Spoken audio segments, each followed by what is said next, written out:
अस्सलाम वालेकुम नाज़रीन, मैं शेख अहमद मियाँ निज़म न्यूज़ इंडिया में आपका खैर मक़दूम करता हूँ।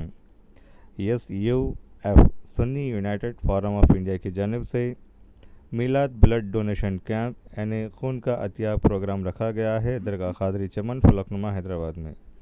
आप सभी डोनर से गुजारिश है इतवार 25 अक्टूबर को वहाँ हाजिर हो जाएं सुबह 7 बजे से शाम में 7 बजे तक। ब्लड डोनेशन, रक्तदान, मेरे ख्याल से रक्तदान के बारे में लोगों के अंदर में बहुत भ्रांतियां हैं। लोग सोचते हैं रक्तदान करने के बाद मेरे कमजोरी आ जाएगी, मेरे अंदर खून की कमी हो जाएगी।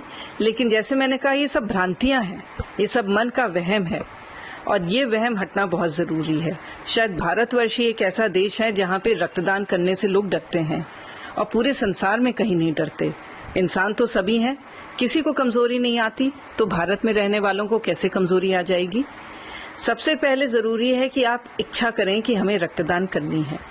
इच्छा करना, अपने मन को समझाना कि रक्तदान करने से कमजोरी नहीं वरन हमारा स्वास्थ्य ठीक होगा। और बाद में आप समझेंगे कि स्वास्थ्य क्यों ठीक होगा। स्वास्थ्य इसलिए ठीक होगा क्योंकि जब आप एक बार रक्तदान करते हैं, रक्तदान करने में मात्र 350 ml रक्त आप देते हैं और ये रक्त अवयव में लेके एक नहीं 4 लोगों की जान बचाता है। और इससे बड़ा दान कोई नहीं हो सकता, क्योंकि रक्त का आज की तारीख में कोई विकल्प नहीं है। केवल किसी मनुष्य के शरीर से निकलता है तभी किसी और मनुष्य को पहुंचता है। तो जब आप ये देते हैं इसको, तो आपके अंदर की जो रक्त कोशिकाएं हैं वो पुरानी कोशिकाएं चली जाती हैं, नई रक्त कोशिकाएं अपनी नई स्फूर्ति, नई ऊर्जा लेके बनती हैं। तो आपके अंदर स्वयं बॉडी के अंदर ही आपको एक नया एनर्जी मिलेगी रक्तदान करने के बाद। जब आप रक्तदान करेंगे, जब आप खुद इस चीज को महसूस करेंगे। दूसरी बात यह है कि जो नियमित रूप से रक्तदान करते हैं उनको कभी हार्ट अटैक के चांसेस बहुत कम हो जाते हैं।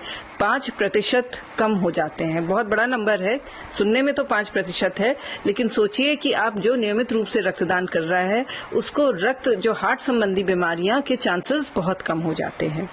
तीसरी बात है, जो रक्तदान करते हैं उनकी पूर्ण रूप से चिकित्सीय परीक्षण होता है, उनकी जांच होती है और उनके ब्लड का भी पूरा, जैसे HIV आपने सुना होगा, hepatitis B, hepatitis C, syphilis, malaria से ऐसी बीमारियां हैं कि मनुष्य के अंदर होती हैं, रोग पनपता है, उसको वर्षों बाद पता चलता है। जब पता चलता है तब तक शायद बहुत देर हो जाती है और उस ड्यूरेशन में जब बीमारी है और उसे पता नहीं चलता है, वो अपने आप को स्वस्थ महसूस करता है। और जब आप रक्तदान करते हैं तो ये सारी बीमारियों की जांच होती है और यदि किसी में यह बीमारी पाई जाती है तो उसको पूर्ण रूप से कॉन्फिडेंशियली, मतलब बिना और किसी को जाहिर किए, रक्तदाता को बताया जाता है और उसको बुला के उसको सही रास्ता दिखाया जाता है।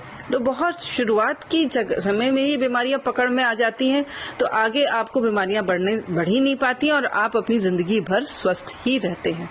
इससे बड़ा फायदा क्या हो सकता है रक्तदान का, कि आप स्वयं तो अपना फायदा कर ही रहे हैं, साथ में आप मरीजों की जान बचा रहे हैं। जब भी आपको किसी भी रिश्तेदार को ब्लड की जरूरत होगी तो आपने रियलाइज किया होगा कि कितनी किल्लत होती है, लोग कितना डरते हैं।